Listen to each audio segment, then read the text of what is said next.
ជំរាបសួរពុកម៉ែបងប្អូនទាំងអស់គ្នាសូមស្វាគមន៍មកកាន់ Channel យើងខ្ញុំ Channel យើងខ្ញុំនឹងលើកយករឿងនិទានមួយដែលមានចំណងជើងថារឿងតារានិងអ្នកថែរក្សាប្រាសាទមកអានជូនឲ្យពុកម៉ែបងប្អូនស្ដាប់ដូចតទៅនៅភូមិតូចមួយជិតព្រៃធំមានប្រាសាទបុរាណមួយឈ្មោះប្រាសាទពន្លឺច័ន្ទ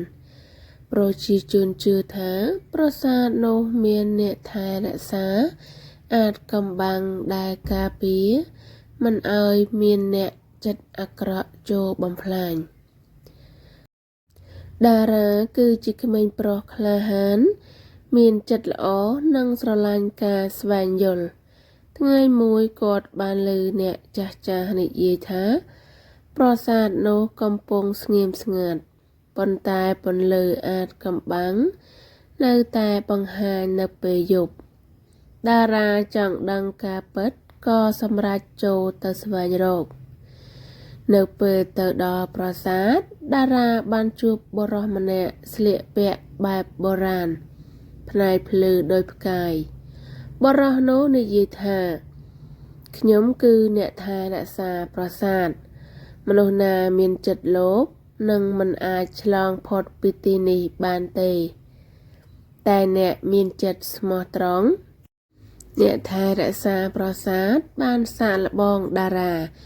ដោយសួរឲ្យគាត់ជ្រើសរើសរវាងមាសជាច្រើន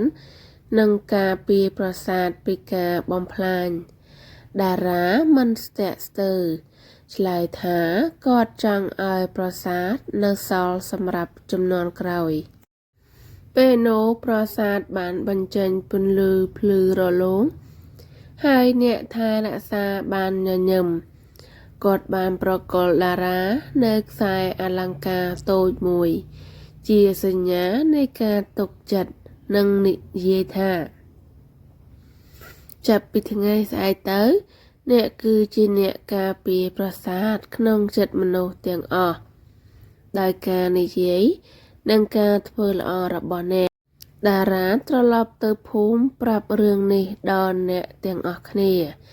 ឲ្យស្រឡាញ់និងថែរក្សាបេតិកភណ្ឌចាប់តាំងពីថ្ងៃនោះមក